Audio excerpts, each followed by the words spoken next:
का एक्सट्रैक्शन किस तरह से करते हैं। आज की क्लास में हम बात करेंगे एक्सट्रैक्शन ऑफ कॉपर, कॉपर का एक्सट्रैक्शन किस तरह से किया जाता है। तो जिस तरह से आपने देखा था कि आयरन का एक्सट्रैक्शन करने के लिए हमें आयरन के कुछ और को लेना पड़ता है ना, वैसे यहाँ पर हम कॉपर का एक्सट्रैक्शन करेंगे हम, तो कॉपर के कुछ और लेने होंगे हमें, है ना। तो कॉपर के कौन कौन से और हैं, तो कॉपर के आपको निम्नलिखित ओर्स हैं। इस ओर के नाम क्या है, फर्स्ट ओर हो गया आपको कॉपर पायराइट्स, जिसका फार्मूला होता है CuFeS2। दूसरा जो ओर है कॉपर का हुआ है मेलाचाइट, जिसका फार्मूला होता है CuOH का होल ट्वाइस CuCO3। यह कॉपर का सेकेंड ओर है जिसका नाम है मेलाचाइट। और तीसरा ओर है बच्चों वह है क्यूपराइट है, जिसका फार्मूला होता है Cu2O। और जो चौथा ओर है वह है कॉपर ग्लांस है, Cu2S। ये कॉपर के चार ओर है। आप इसको याद रखो क्योंकि ऑब्जेक्टिव टाइप के क्वेश्चन में ये पूछे जाते हैं कि कॉपर के ओर के नाम लिखवाओ, है ना। तो आपको याद रहेंगे तो ही लिख पाओगे आप, इसीलिए इसको याद कर लीजिए। एक चीज़ ज़रूरी चीज़, हमने जो पिछले क्लास में बताया था एक्सट्रैक्शन ऑफ आयरन के बारे में और एक्सट्रैक्शन ऑफ कॉपर के बारे में, हम आज की क्लास में बात कर रहे हैं। ये दोनों के दोनों बहुत ही इंपॉर्टेंट है। मतलब ये जो चार बताएंगे हम, extraction of iron, extraction of copper और तीसरा बताएंगे एक्सट्रैक्शन ऑफ एल्यूमिनियम और चौथा बताएंगे हम लोग एक्सट्रैक्शन ऑफ जिंक। ये चारों के चारों बहुत ही इंपॉर्टेंट है। आपको करना क्या है, इस चारों को अच्छे से याद करना है, समझना है, ठीक है। कहीं पर दिक्कत हो आप पूछ सकते हो हमसे, क्योंकि इसमें से कोई एक ना एक से आपको क्वेश्चन बना के पूछा जाता है। या तो आपको आयरन से पूछा जाएगा, या तो कॉपर से पूछा जाएगा, या एल्यूमिनियम से पूछा जाएगा, या जिंक से पूछा जाएगा। आप इसमें हेल्प ले सकते हो। पिछले साल जो पूछा था उससे शायद नहीं आता है ना। और जो बच गया 3 गो, उससे आप याद कर लोगे, उससे क्वेश्चन आएगा ही आएगा, ठीक है। तो इस तरह से आप इसको समझ लोगे, ठीक है। अब चलो इसके बारे में हम लोग पढ़ते हैं कि ये जो हमारे पास चार ओर है, कौन कौन से ओर है, कॉपर पायराइट, मेलाचाइट, क्यूपराइट और कॉपर ग्लांस। इसमें से कौन सा इसका चिप ओर है जिससे हम लोग कॉपर का एक्सट्रैक्शन करेंगे, ठीक है। तो इसका जो चिप ओर है बच्चों वह है कॉपर पायराइट्स, है ना। तो कह रहा है कि एमोंग एबव और ऊपर में जो भी ओर दिए गए हैं उसमें से copper pyrite is the chief ore, यह मुख्य उसका अयस्क है। From which copper is extracted in the following steps, जिसके थ्रू हम क्या करेंगे, कॉपर का एक्सट्रैक्शन निम्नलिखित स्टेप्स में करेंगे। फर्स्ट स्टेप क्या है, तो आप जानते ही हो कि सब में हमें क्या करना पड़ता है, उसको कंसंट्रेशन करना पड़ता है। कंसंट्रेशन का मतलब क्या होता है कि उसमें जो भी इम्प्यूरिटी पाई जाती है उन सभी इम्प्यूरिटी को हटाना। आप उसके लिए अलग अलग मेथड का इस्तेमाल करते हो, और मेथड का चुनाव किसके आधार पर करते हो कि उसमें किस तरह के ओर है, ठीक है। तो यहाँ पर आप देख रहे हो कि ये जो कॉपर पायराइट्स है, यहाँ पे देखो आप कॉपर पायराइट्स, जिसका फॉर्मूला क्या होता है CuFeS2। आप यहाँ पे देख रहे हो सल्फर क्या है, इसमें इम्प्यूरिटी पाए जाते हैं, सल्फाइड इसमें पाए जाते हैं। तो since ore is sulphide hence it is concentrated by froth flotation process. अब इसमें क्या पाया जाता है, सल्फाइड पाया जाता है। तो इस ओर का कंसंट्रेशन कैसे करेंगे हम, फ्रॉथ फ्लोटेशन प्रोसेस से करेंगे हम। आपको याद होगा फ्रॉथ फ्लोटेशन प्रोसेस में क्या करते हो आप, तो आप एक इस तरह से नाद ले लेते थे। आप उस नाद में क्या करते थे, आप पानी भर देते थे, ठीक है। उसमें फिर पाइन ऑयल डाल देते थे, है ना। इसमें फिर आपने क्या किया, तो पाइन ऑयल डाल दिया आपने, ठीक है। अब उसमें क्या किया आपने, तो ये जो ओर पाया जाता है कॉपर पायराइट, उसको डाल करके अब क्या करना है, इसमें एक जो स्टायरर होता है उस स्टायरर को लेकर के इसको स्टायर करना है। इस तरह से स्टायरर ले लिया हमने, इसको स्टायर करेंगे हम, है ना। और इसमें एयर भी ब्लो करेंगे, इसमें क्या करेंगे, एयर भी ब्लो करेंगे। जैसे एयर ब्लो करेंगे तो ऊपर में क्या होगा, आपको इस तरह से झाग बनना शुरुआत हो जाएगा। और उस झाग क्या करेगा, जितने भी इसमें मेटल है, कॉपर है, जो मेन ओर है, उस ओर को क्या करेगा, एब्जॉर्ब कर लेगा। और जितने भी गंदगी होगा वो गंदगी क्या हो जाएगा, बॉटम में बैठ जाएगा। तो यहाँ पर झाग बना, झाग के कारण से क्या हुआ, वो सारे के सारे ओर आपको एब्जॉर्ब हो गए और उसको हम काच करके अलग कर लेते हैं। तो इस कारण से इसका नाम क्या पड़ गया था, फ्रॉथ फ्लोटेशन प्रोसेस, जिसकी चर्चा हमने पिछले क्लास में की थी।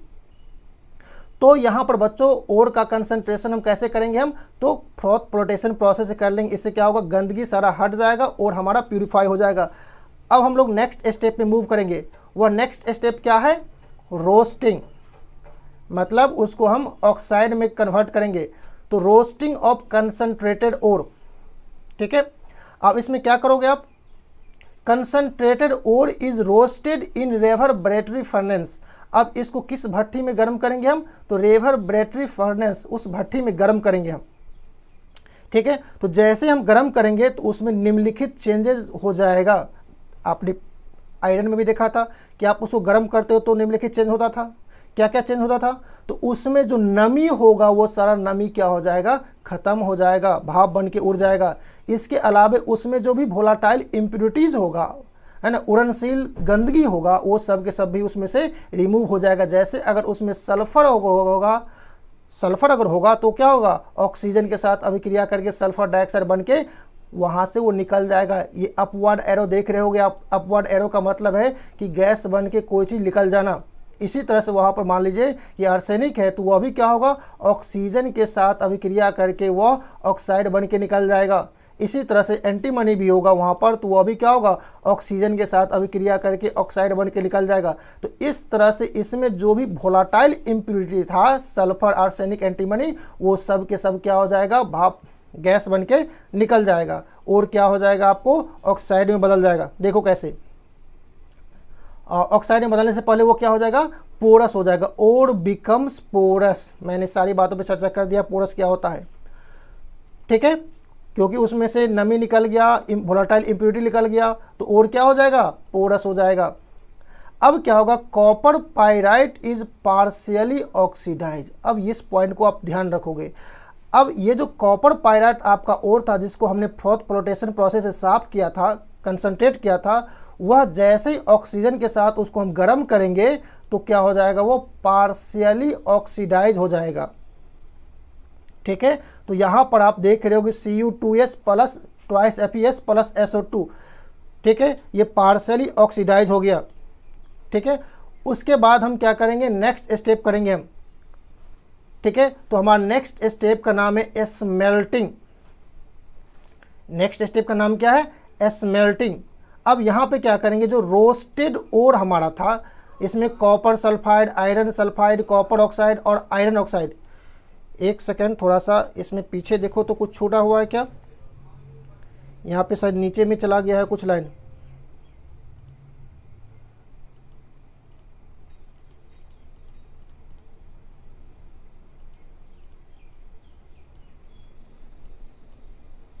नीचे में नहीं है ना, तो ये आपको ठीक है, ये कॉपर सल्फाइड में बदल गया आपको, है ना, पार्शियली ऑक्सीडाइज हो गया, ठीक है, कोई दिक्कत नहीं है। चलिए आगे बढ़िए आप। यहाँ तक सबको समझ में आ रहा है या कहीं पे कोई दिक्कत हो रहा है, ठीक है। तो कह रहा है कि जैसे हमने उसका रोस्टिंग किया हमने, तो रोस्टिंग करने के बाद क्या होगा कि वो सारे के सारे और आपको इस तरह से बदल जाएंगे, copper sulphide, iron sulphide, copper oxide और आयरन ऑक्साइड में इस समय वो कन्वर्ट हो जाते हैं। इज नाउ हीटेड, उसको क्या करना, पुनः गर्म करेंगे हम, in the presence of oxygen. Oxygen के प्रेजेंस में क्या करेंगे, उसको हम पुनः गर्म करेंगे, in silica line blast furnace. किसमें, सिलिका लाइन ब्लास्ट फर्नेस में क्या करेंगे, उसको हम गर्म करेंगे। इससे पहले रोस्टिंग हमने किया था रेवर्बरेटरी फर्नेस में। अब हमारा नेक्स्ट जो भट्टी है, उस भट्टी का नाम क्या है, सिलिका लाइन फर्नेस। उसमें क्या करेंगे हम, उस ऑक्साइड को हम गर्म करेंगे। देखो अब यहाँ पे क्या क्या रिएक्शन होगा, कह रहा है कि रिएक्शन टेक्स प्लेस एस। यहाँ पर रिएक्शन इस तरह से होगा, जो आयरन ऑक्साइड होगा वह सिलिकॉन ऑक्साइड से। अब देखो हम एक्चुअली यहाँ पे कर क्या रहे हैं, तो यहाँ पर हम स्लैग फॉर्मेशन कर रहे हैं, क्योंकि स्लैग तो बनेगा ही ना उसमें। ये हमारे पास क्या है, ये ओर है ना, और ये क्या है, उसमें से हमने सॉरी ये अशुद्धियाँ है, इम्प्योरिटीज़ है, और यह क्या है, तो यह हमने फ्लक्स मिला दिया। जैसे ही हम क्या करेंगे, गैंग में फ्लक्स मिला देंगे तो स्लैग का फॉर्मेशन होगा आपको। तो यहाँ पर ये रिएक्शन और स्लैग का फॉर्मेशन हो रहा है। आप देख रहे हो डाउनवर्ड एरो, डाउनवर्ड एरो का मतलब क्या होता है, प्रिसिपिटेट का फॉर्मेशन होना। तो यह प्रिसिपिटेट के रूप में क्या होता है, स्लैग निकल जाता है। इसी तरह से पार्ट ऑफ FeS, अब यहाँ से देखो किसका रिएक्शन हो गया है, तो ऊपर में आप देख रहे होगे, है ना, यहाँ पर जो रिएक्शन हुआ आयरन ऑक्साइड का हुआ, मतलब इसमें से आयरन ऑक्साइड निकल गया। अब इसमें क्या है, आयरन सल्फाइड भी है, कॉपर ऑक्साइड और कॉपर सल्फाइड है। अब इसके बाद देखते हैं हम, कह रहा है कि part of FeS react with Cu2O। अब यह किसके साथ रिएक्शन कर लेगा, वह कॉपर ऑक्साइड के साथ रिएक्शन कर लेगा। इस तरह से देखो FeS प्लस Cu2O, ये इसके साथ रिएक्शन करके फिर क्या बना लिया, आयरन ऑक्साइड बना लिया और कॉपर सल्फाइड बना लिया। ठीक है, अब फिर क्या होगा, यह आपको सिलिकॉन लाइन के साथ किया हमने, तो सिलिकॉन ऑक्साइड के साथ रिएक्शन करके फिर वो स्लेग बन के निकल जाएगा। इस तरह से क्या होगा, आपको शुद्ध कॉपर सल्फाइड मिलेगा। चलिए फिर देखो यहाँ पर सेम बातें हो गया, आयरन ऑक्साइड सिलिकॉन ऑक्साइड के साथ रिएक्शन किया, मतलब ये क्या है, फ्लक्स है, और ये स्लैग का फॉर्मेशन करके गंदगी बाहर निकल गया। Now the mixture contain Cu2S and FeS। अब उसमें बचा क्या, तो अब उसमें बचता है कॉपर सल्फाइड, आयरन सल्फाइड बनता है। इसको क्या कहते हैं, मैट कहते हैं। इसको याद रखोगे, ऑब्जेक्टिव टाइप क्वेश्चन में भी आते रहता है। मैट कंटेन्स, क्वेश्चन क्या आएगा आपको, मैट कंटेन्स। आपको 4 ऑप्शन दे देगा, है ना। पहला ऑप्शन दे देगा आपको Cu2S एंड FeS। दूसरा ऑप्शन दे देगा आपको Cu2O एंड FeS। तीसरा ऑप्शन दे देगा आपको Cu2O एंड FeO। चौथा दे देगा आपको ऑप्शन, है ना, Cu2S एंड FeO। तो आप लोग बताओ मुझे इसमें से कौन सा ऑप्शन सही होगा, डू फास्ट।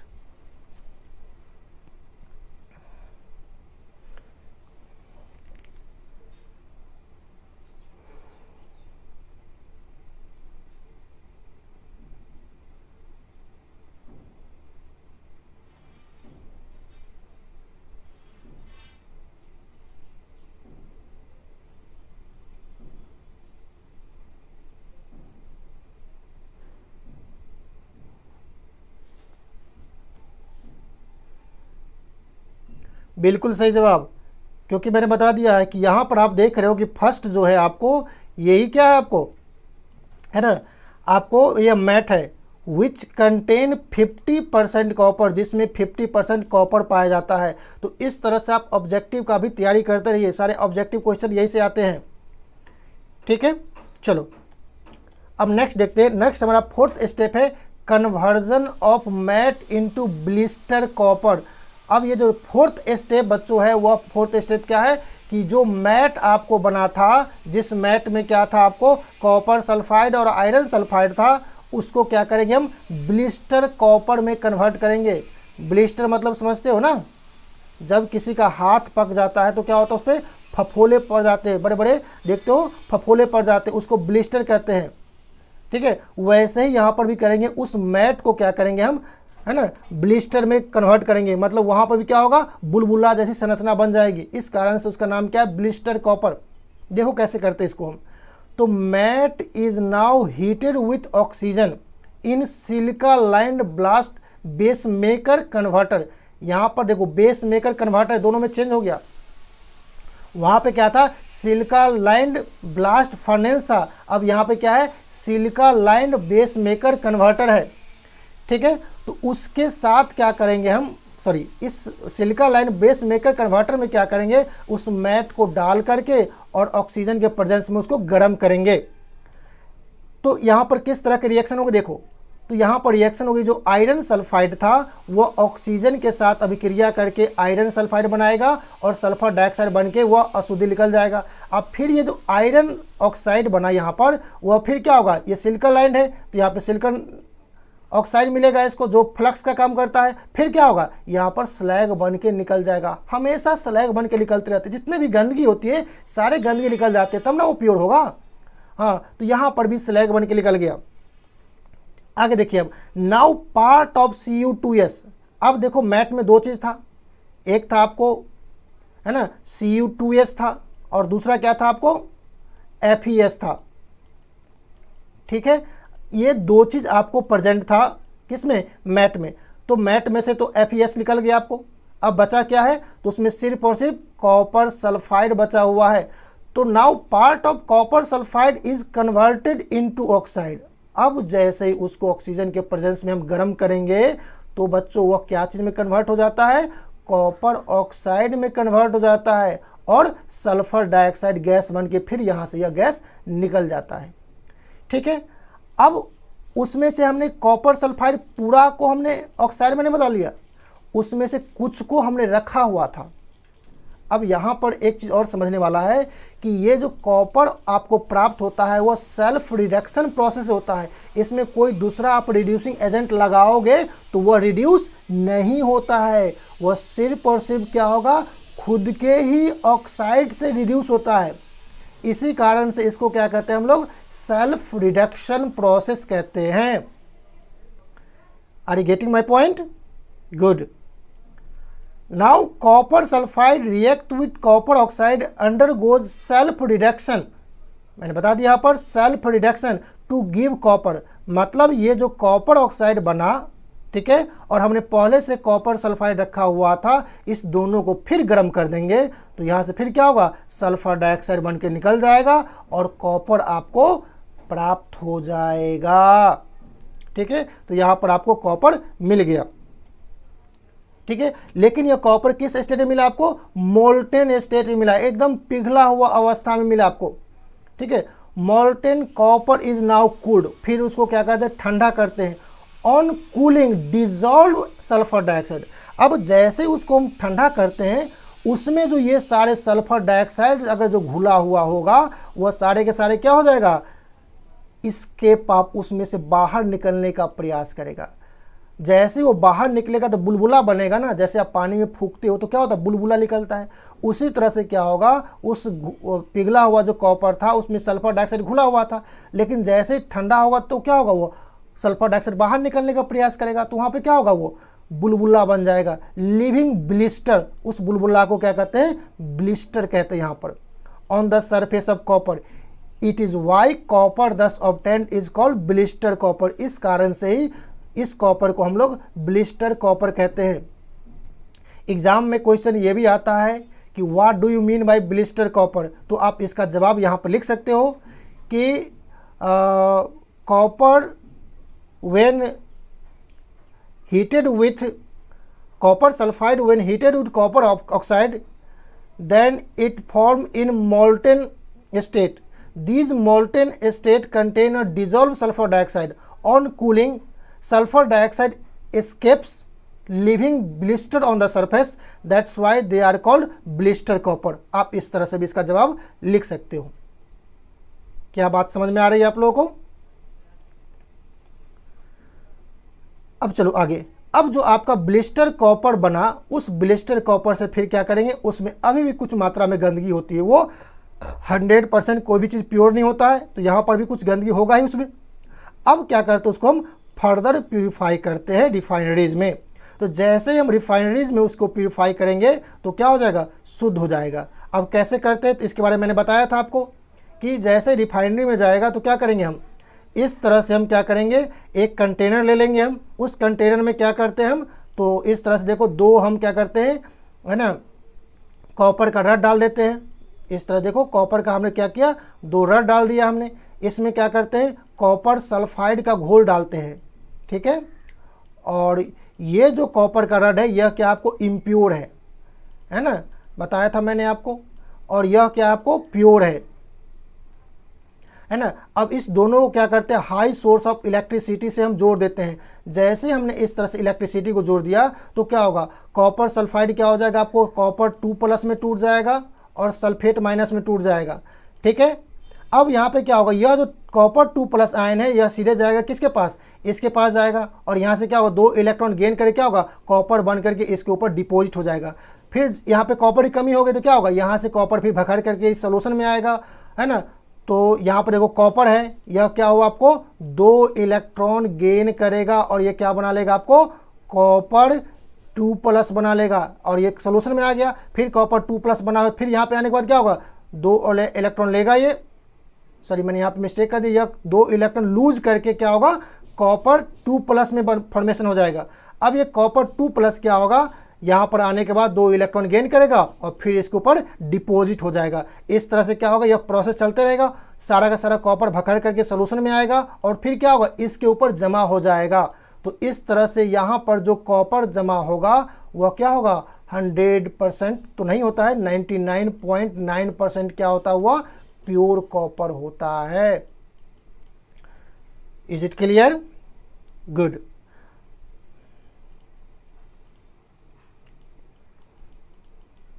चलो, इस तरह से हमने कॉपर का प्यूरिफिकेशन भी कर लिया। अब इसका यूज क्या है, इसका यूज हम लोग कहाँ कहाँ करते हैं? तो बच्चों, इसका जो फर्स्ट यूज है वह है making wire and other electrical appliances. कि इसका इस्तेमाल हम लोग क्या करते हैं, बिजली का तार बनाने में करते हैं और बिजली के जो दूसरे उपकरण है उस उपकरण बनाने में भी इसका इस्तेमाल किया जाता है। जैसे देखो, आपका घर में मोटर लगा हुआ होगा, पंखा लगा हुआ होगा, तो उस पंखा और मोटर में भी क्या होते हैं, कॉपर के वायर का ही इस्तेमाल किया जाता है।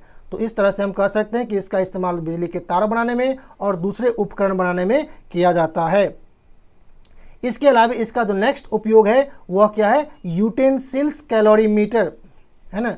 आप क्लास 9th में पढ़े होंगे कि 2 तरह के कैलोरीमीटर होते हैं, एक होता है बॉम्ब कैलोरीमीटर होता है, एक सिंपल कैलोरीमीटर होता है। तो वहाँ पर भी क्या होता है, एक उसी में यूटेंसिल कैलोरीमीटर भी होता है। तो वहाँ पर क्या होता है, कैलोरीमीटर बनाने में इसका इस्तेमाल किया जाता है, जहाँ से हम क्या करते हैं, हीट को मेजर करने का प्रोसेस करते हैं। चलिए, ये हो गया। नेक्स्ट इसका हो गया used in making various kinds of alloys. इसका इस्तेमाल तरह तरह के जो एलॉयज है, ब्रास, ब्रॉन्ज, ये सब बनाने में भी किया जाता है। ठीक है। इसके अलावा इसमें एक और पॉइंट आप ऐड कर सकते हो, वो ऐड क्या कर सकते हो कि it is used to make utensils. जो घर में जो खाना बनाने वाले बर्तन होता है वह भी इससे बनाए जाते हैं, तो उसके बारे में भी आप यहाँ पर लिख सकते हो। ठीक है। तो इस तरह से आपका यह चैप्टर है ना का जो ये टॉपिक था एक्सट्रैक्शन ऑफ कॉपर वह ख़त्म होता है। अगले क्लास में हम लोग बात करेंगे, हम है ना किसके बारे में हम बात करेंगे, तो एक्सट्रैक्शन ऑफ एल्यूमिनियम के बारे में अगले क्लास में हम बात करेंगे। ठीक है। यहाँ तक में किसी को कोई दिक्कत है